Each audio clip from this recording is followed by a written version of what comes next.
Assalamualaikum warahmatullahi wabarakatuh. Kalau kita membaca akhir hidup para pelaku kezaliman besar dalam sejarah, terutama yang menimpa Abdullah bin Zubair, kita melihat satu pola yang membuat bulu kuduk berdiri. Bukan karena kisah tragisnya, tetapi karena bagaimana Allah memperlihatkan bahwa setiap tindakan pasti akan kembali kepada pelakunya. Dan inilah momen ketika kita belajar, bukan sekedar menonton sejarah. Semoga Allah memberi kita hati yang bersih untuk mengambil ibrah, dijauhkan dari sifat zalim, diberi keberanian seperti para hambanya yang teguh dalam memahami fitnah serta menimbang setiap peristiwa dengan ilmu dan adab. Kalau Anda ingin memahami bagaimana ulama Ahlus Sunnah membaca peristiwa ini tanpa fanatisme politik, tanpa dramatisasi, simak kisah ini sampai akhir. Bismillah, mari kita mulai ceritanya.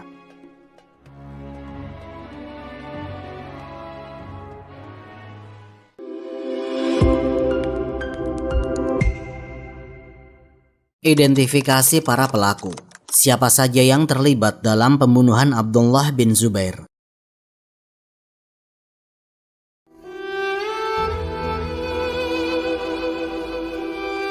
Kalau kita ingin memahami siapa saja yang terlibat dalam pembunuhan Abdullah bin Zubair, kita harus mulai dari peta kekuasaan saat itu.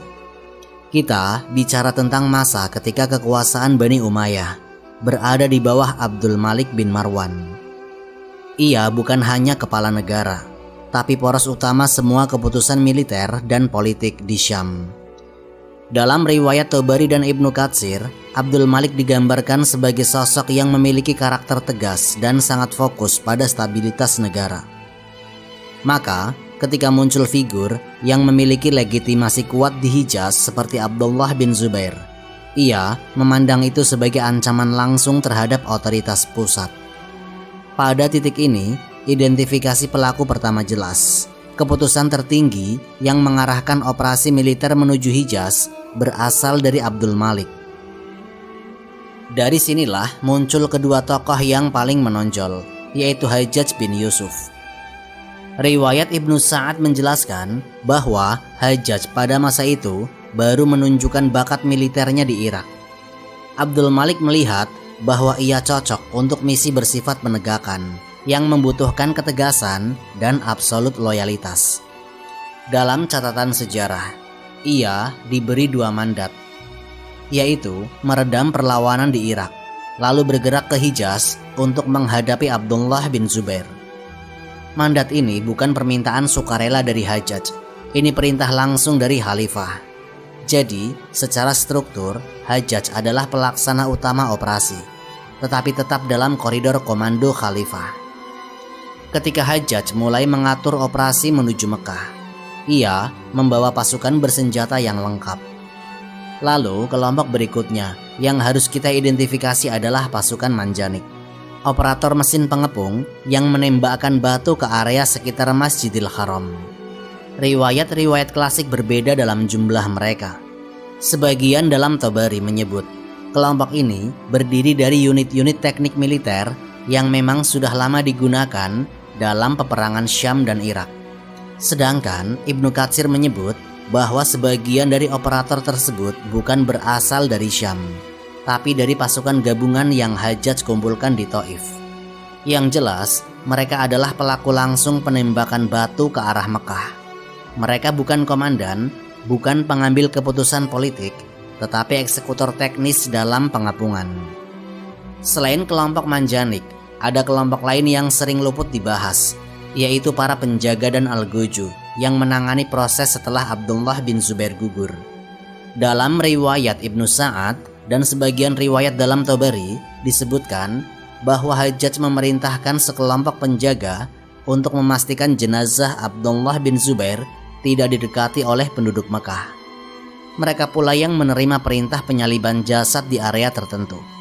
Nama-nama individu di kelompok ini tidak banyak diabadikan. Sebagian riwayat hanya menyebut penjaga-penjaga dari Syam.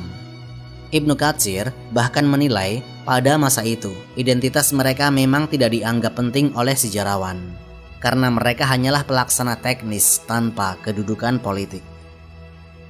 Berikutnya adalah kelompok yang perannya tidak bersifat fisik, tetapi sangat berpengaruh terhadap jalannya peristiwa. Orang-orang yang awalnya mendukung Abdullah bin Zubair, tetapi kemudian meninggalkan beliau ketika posisi Mekah semakin tertekan. Dalam catatan sejarah, tidak semua pendukung itu lari karena pengecut. Sebagian lagi karena tekanan keluarga, dan sebagian karena ancaman pasukan Hajjaj. Riwayat Tabari menyebut beberapa tokoh dari kalangan Quraisy yang menarik diri, tetapi riwayat itu tidak selalu seragam. Ibnu Katsir menyebut sebagian nama secara hati-hati dan tidak menegaskan jumlah mereka. Sementara riwayat lain hanya menyebut sebagian penduduk Mekah. Walaupun tidak terlibat dalam pembunuhan secara langsung, tindakan meninggalkan Abdullah bin Zubair di masa genting membuat mereka masuk dalam kategori pihak yang memiliki kontribusi tidak langsung dalam rangkaian peristiwa ini. Karena tanpa berkurangnya dukungan, posisi Abdullah bin Zubair tentu tidak akan sejauh itu. Kalau seluruh data dari Tabari, Ibnu Sa'ad dan Ibnu Katsir kita sandingkan, kita mendapatkan gambaran kelompok pelaku yang jelas. Pertama, otoritas pusat Abdul Malik bin Marwan sebagai pemberi mandat. Kedua, eksekutor militer Hajjaj bin Yusuf sebagai komandan. Ketiga, unit teknis yaitu operator manjanik. Keempat, unit keamanan dan algojo yang mengurusi jasad. Dan kelima, pihak-pihak dari penduduk Hijaz yang meninggalkan Abdullah bin Zubair sehingga mengurangi kapasitas pertahanan Mekah. Variasi riwayat dalam jumlah pasukan, nama-nama penjaga, dan rentang peran masing-masing terjadi karena sejarawan klasik bekerja berdasarkan dokumen, saksi, dan jalur periwayatan yang berbeda. Namun, inti strukturnya konsisten, yaitu ada komando politik, ada pelaksana militer, ada unit pendukung, dan ada sebagian masyarakat yang sikapnya turut mempengaruhi jalannya peristiwa. Tindakan-tindakan zalim yang dicatat oleh sumber klasik. Kalau kita ingin memahami bagaimana rangkaian tindakan zalim itu tercatat dalam sejarah, kita harus memulai dari perintah operasi yang turun dari Abdul Malik bin Marwan. Dalam riwayat Tabari dan Ibnu Katsir, Abdul Malik memberi wewenang penuh kepada Hajjaj untuk menuntaskan perlawanan Abdullah bin Zubair. Gaya kepemimpinan Abdul Malik waktu itu memang dikenal keras. Ia menetapkan kebijakan untuk menormalkan kembali wilayah Hijaz di bawah pemerintahannya. Dan itu membuat seluruh operasi berlangsung dengan tekanan tinggi. Wewenang yang besar ini menjadi dasar banyak tindakan berikutnya. Karena Hajjaj tidak bergerak sendirian. Ia berjalan dengan legitimasi penuh dari pusat pemerintahan Syam. Ketika Hajjaj tiba di Taif dan memulai operasi militer, sumber klasik mencatat beberapa langkah yang dipandang zalim, terutama karena targetnya adalah Mekah, kota suci yang seharusnya dijaga dari peperangan. Di antara tindakan yang paling sering dibahas adalah penggunaan manjanik. Dalam Tabari disebut bahwa Hajjaj memerintahkan pasukannya memasang beberapa unit manjanik di posisi yang mengarah ke Mekah. Sementara riwayat Ibnu Katsir dan Ibnu Sa'ad memiliki perbedaan kecil. Sebagian menyebut bahwa Hajjaj yang memulai perintah tersebut. Sebagian lain menyebut bahwa inisiatif penggunaan manjanik sudah muncul sebelum pengepungan makin ketat. Lalu Hajjaj hanya meneruskannya. Perbedaan riwayat ini bukan pertentangan prinsip, tapi soal detail teknis. Yang disepakati sumber klasik adalah penggunaan manjanik betul-betul terjadi. Dan itu menjadi titik awal kerusakan di sekitar Masjidil Haram. Selain manjanik, tindakan lain dari pasukan Hajjaj yang dianggap zalim adalah tekanan terhadap warga Mekah. Catatan Ibnu Sa'ad menjelaskan bahwa jalur suplai makanan ditutup rapat, sehingga penduduk menghadapi kesulitan. Beberapa warga bahkan meninggalkan kota karena tidak kuat menghadapi situasi. Dalam gaya tarikh klasik, ini dicatat secara sederhana, tetapi ketika kita susun ulang, jelas ada unsur tekanan yang sistematis. Hajjaj ingin melemahkan moral warga dan pasukan Abdullah bin Zubair. Dan dalam dunia militer masa itu, tekanan dengan memutus suplai adalah taktik umum. Tapi konteksnya menjadi berbeda karena targetnya adalah Mekah dan jemaah yang berada di sana. Setelah serangan Manjanik berlangsung, sejumlah kerusakan di sekitar Masjidil Haram terdokumentasi dalam riwayat Tabari. Ada catatan bahwa sebagian bangunan di sekitar Ka'bah terkena lemparan batu. Riwayat-riwayat tersebut memang tidak selalu menyebutkan skala kerusakan secara detail, tapi garis besarnya cukup jelas. Serangan itu menyebabkan luka fisik pada bangunan dan ketakutan kepada penduduk. Ibnu Katsir mengisyaratkan bahwa sebagian kerusakan pernah terjadi pada masa pengepungan sebelumnya. Namun pada masa Hajjaj intensitasnya meningkat, sehingga catatan tentang tindakan zalim semakin kuat. Di tengah situasi itu, sebagian pasukan Hajjaj melakukan tindakan-tindakan individual yang dianggap menyakiti warga Hijaz. Riwayat menyebut ada pasukan yang menekan keluarga-keluarga di Mekah agar keluar dari kota atau menyerahkan informasi. Tidak semua tindakan ini datang dari komando langsung, tetapi sebagian besar sejarawan mengkategorikannya sebagai rangkaian kezaliman yang menyertai operasi besar tersebut. Karena dalam metode penulisan tarikh, sesuatu yang terjadi dalam satu rangkaian operasi tetap dianggap bagian dari kebijakan keseluruhan, meskipun tidak tercatat sebagai perintah eksplisit. Setelah Abdullah bin Zubair gugur, tindakan zalim tidak berhenti pada perang. Ada catatan penting mengenai perlakuan terhadap jasad beliau. Hajjaj memerintahkan para penjaga untuk menyalib jasad Abdullah bin Zubair di area tertentu, dan larangan diberikan agar jasad tidak segera diturunkan atau dikafani. Ini dicatat oleh Ibnu Sa'ad secara tegas, dan Tabari menguatkannya dengan jalur riwayat yang berbeda. Para penjaga yang ditugaskan memastikan tidak ada satupun warga yang mendekat.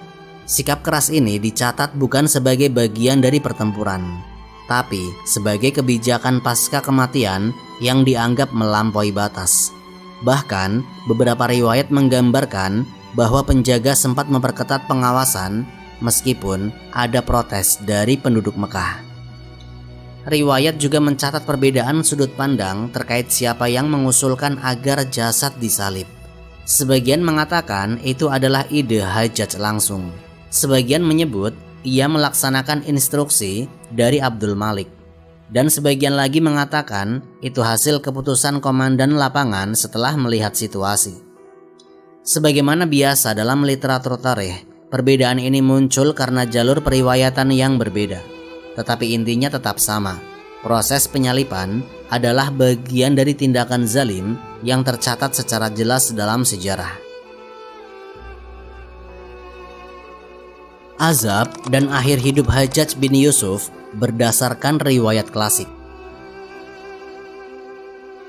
Riwayat awal yang paling sering disebut datang dari Ibnu Sa'ad dalam Tabaqatnya. Di sana diceritakan bahwa menjelang wafat, Hajjaj mengalami sakit panjang yang membuat tubuhnya melemah dari hari ke hari. Penyakit itu bukan datang tiba-tiba. Ia mulai dari keluhan-keluhan kecil yang terus memburuk, demam yang tidak putus, rasa panas di tubuh yang membuatnya sulit tidur, serta gangguan pencernaan yang berulang. Para tabib yang melayaninya mencatat keluhan itu sebagai humma la tufariqu, demam yang tidak kunjung pergi. Dalam catatan lain yang dikumpulkan oleh Ibnu Katsir dalam Al-Bidayah wa Nihayah, sakitnya berkembang menjadi luka di bagian dalam tubuhnya. Beberapa riwayat menyebut adanya korhah atau ulkus yang semakin besar dan menimbulkan bau tidak sedap. Sebagian sejarawan klasik menilai laporan ini sebagai riwayat paling tua, sehingga lebih dekat dengan konteks zamannya. Riwayat itu menggambarkan Hajjaj tidak lagi mampu berdiri lama. Bahkan dalam beberapa hari terakhir hanya bisa berbaring. Tubuhnya kurus, wajahnya pucat, dan kulitnya tampak menghitam di beberapa bagian akibat infeksi. Pada fase ini, para tabib istana mencoba berbagai pengobatan standar pada masa itu. Kompres air dingin untuk menurunkan panas, ramuan herbal untuk meredakan rasa sakit, serta pembilasan luka dengan campuran air dan cuka. Tidak ada yang benar-benar bekerja. Kondisinya semakin menurun, dan beberapa saksi mata menyebut ia mulai mengigau ketika demam naik. Catatan lama menggambarkannya sebagai tasyawus al-aql, yakni kebingungan akibat panas tubuh yang tinggi, bukan gangguan mental dalam pengertian modern. Yang menarik, Para ulama sezaman menuliskan kematiannya dalam gaya yang sangat ilmiah, merekam fakta tanpa memuji, tanpa mencela. Dalam Tarikh al-Islam, Az-Zahabi menyebut bahwa ketika berita wafatnya Hajjaj tersebar, banyak ulama hanya menanggapinya dengan komentar singkat. Amarullah jarin ala ibadi, urusan Allah berjalan pada hamba-hambanya. Artinya, mereka menempatkan peristiwa itu sebagai realitas sejarah, bukan sebagai ajang evaluasi moral. Mereka tahu reputasi Hajjaj, tetapi konteks akademik membuat mereka mencatat dengan jarak emosional. Tentang penyebab pasti kematiannya, para sejarawan tidak seragam. Ada yang mengatakan ia meninggal karena komplikasi penyakit usus. Ada yang menegaskan penyebabnya adalah demam berkepanjangan yang membuat organ-organ tubuhnya gagal. Sementara riwayat lain menyebutkan kombinasi keduanya. Infeksi yang merambat, kemudian menimbulkan panas yang melemahkan seluruh sistem tubuh. Tidak ada riwayat kuat yang menyebut kematiannya akibat tindakan eksternal. Seluruh sumber klasik sepakat bahwa ia wafat karena sakit parah. Beberapa riwayat tambahan dari Al-Mas'udi dan Al-Baladzuri menggambarkan bahwa menjelang detik-detik terakhir, Hajjaj meminta ditemani beberapa kerabatnya. Ia disebut memohon agar diberi waktu untuk meluruskan posisinya, memeriksa kembali catatan administrasi, dan memastikan tidak ada unsur negara yang tertunda. Riwayat ini menarik karena menunjukkan bahwa sampai akhir pun ia masih memikirkan struktur administratif yang selama ini ia kelola. Tidak ada narasi heroik, tidak ada kalimat dramatis, hanya gambaran seorang pejabat besar yang menghadapi kematian sambil mengurus berkas dan laporan. Beberapa saksi menambahkan bahwa ketika kondisi fisiknya semakin menurun, suara Hajjaj melemah. Sesekali ia mencoba berdiri, tetapi langsung jatuh kembali ke tempat tidurnya. Detik-detik kematiannya dicatat sebagai momen tenang. Tubuhnya berhenti bergerak, nafasnya makin pendek, lalu hilang sama sekali. Begitulah riwayat klasik menggambarkan akhir hidup Hajjaj. Tidak dilebihkan, tidak dikurangi. Semua tetap dalam batas catatan para ahli tarikh, apa adanya, sesuai dengan yang diwariskan oleh para ulama sejarah. Azab dan akhir hidup Abdul Malik bin Marwan berdasarkan catatan sejarah. Kalau kita membuka catatan tarikh tentang akhir hidup Abdul Malik bin Marwan, kita akan menemukan pola yang cukup konsisten, yaitu para sejarawan menggambarkan wafatnya sebagai akibat penyakit menaun yang perlahan-lahan melemahkan tubuhnya. Tidak ada cerita dramatis, tidak ada riwayat yang menggambarkannya mati mendadak. Semuanya menunjukkan satu garis besar. Fisiknya terus menurun sampai akhirnya tidak mampu lagi menahan sakit.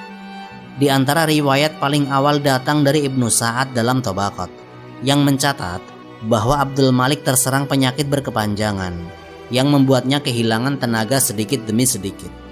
Dalam riwayat itu dijelaskan bahwa keluhannya dimulai dari demam yang datang dan pergi. Di masa itu, demam berkepanjangan adalah salah satu pertanda kuat adanya infeksi dalam tubuh. Meski tentu istilah medis modern tidak digunakan oleh para penulis klasik. Selain demam, ia mengalami rasa nyeri di bagian dalam tubuh, terutama di perut dan dada, sehingga sulit berdiri lama. Sumber lain seperti At-Tabari memberikan gambaran lebih detail tentang progres penyakitnya. Ia menyebut bahwa kondisi Abdul Malik memburuk secara bertahap. Dari sekedar keluhan ringan menjadi sakit yang membuatnya sulit memimpin langsung urusan negara.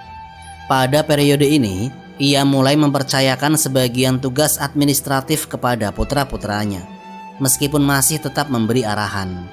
Catatan ini sering dikaitkan dengan fase transisi menuju pengganti berikutnya, tetapi tetap berada dalam konteks sakitnya, bukan dalam konteks politik.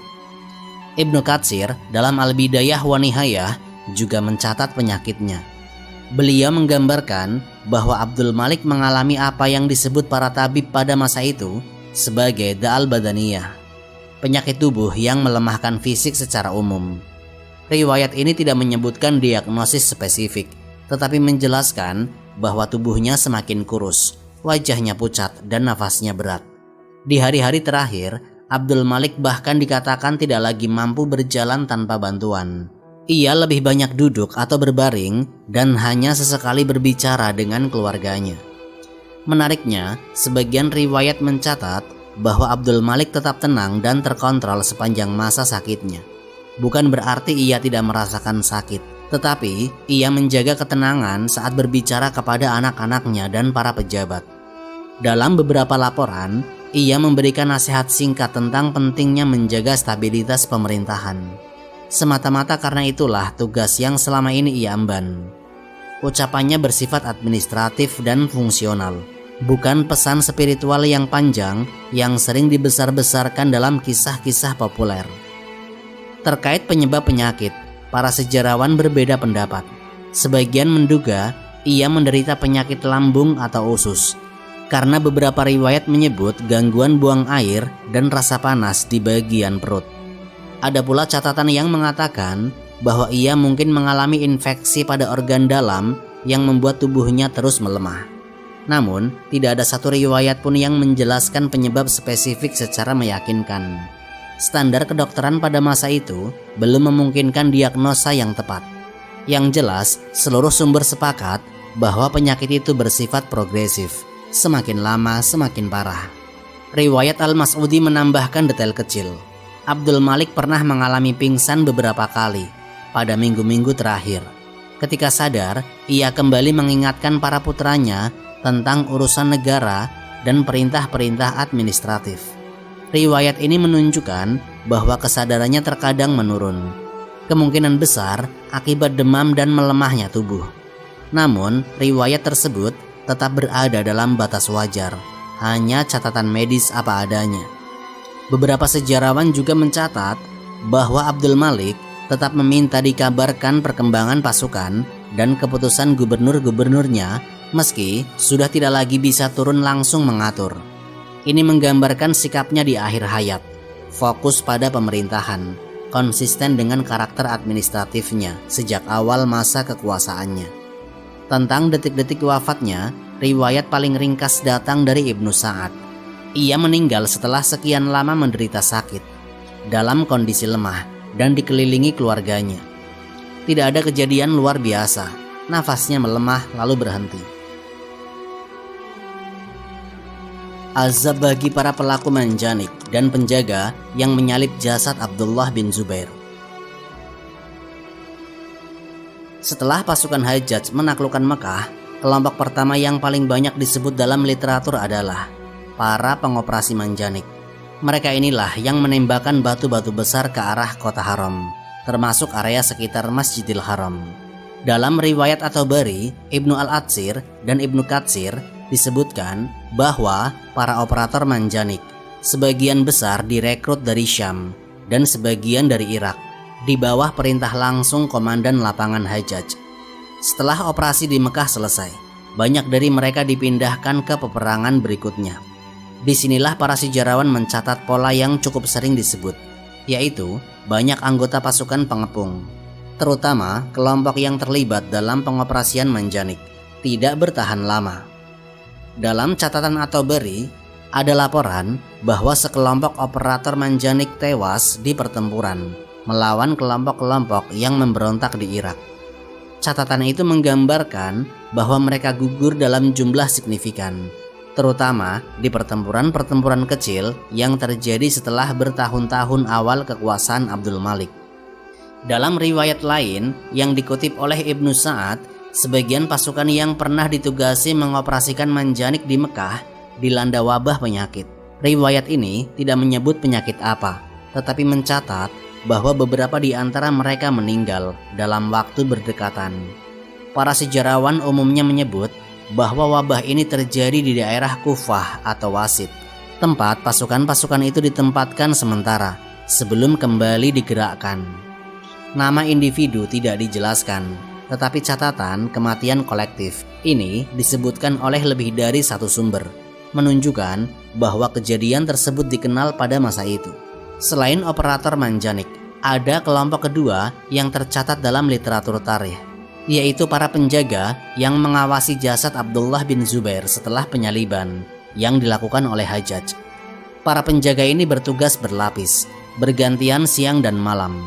Catatan dalam Al-Faqihi tentang sejarah Mekah, sebagian dari mereka berasal dari pasukan Irak yang dibawa Hajjaj, sedangkan sebagian kecil dari mereka adalah tentara bayaran yang ditempatkan di sekitar area tersebut. Riwayat tentang nasib para penjaga ini beragam. Ada catatan dari Ibnu Asakir bahwa beberapa penjaga meninggal hanya beberapa bulan setelah peristiwa itu. Sebagian akibat wabah, sebagian dalam operasi militer di Irak. Riwayat ini tidak menghubungkan kematian itu dengan tugas mereka secara teologis. Ia hanya mencatat fakta bahwa kematian mereka terjadi dalam periode yang relatif berdekatan dalam kondisi yang berbeda-beda. Ada pula catatan bahwa sebagian penjaga menghadapi tekanan sosial setelah kembali ke kampung halaman mereka. Beberapa masyarakat menilai tindakan mereka sebagai bagian dari kekasaran kebijakan Hajjaj, sehingga ada riwayat tentang pengusiran atau pemutusan hubungan sosial. Ini dicatat oleh Al-Mas'udi, meskipun ia sendiri mengakui bahwa tidak semua riwayat menyebutkan hal tersebut secara eksplisit. Intinya, ada sekelompok penjaga yang identitasnya hilang dari catatan sejarah setelah peristiwa itu, yang menunjukkan bahwa mereka tidak lagi berperan dalam peristiwa-peristiwa besar selanjutnya. Sementara itu, catatan Al-Baladhuri menyebut adanya beberapa nama yang sempat muncul dalam perpindahan pasukan Hajjaj, tetapi kemudian tidak lagi disebut dalam daftar pasukan di tahun-tahun berikutnya. Para peneliti modern biasanya menganggap hilangnya nama-nama ini sebagai salah satu indikasi bahwa mereka wafat dalam peperangan atau wabah, karena sejarawan klasik biasanya mencatat perjalanan karir tentara yang terus berperan di wilayah Syam atau Irak.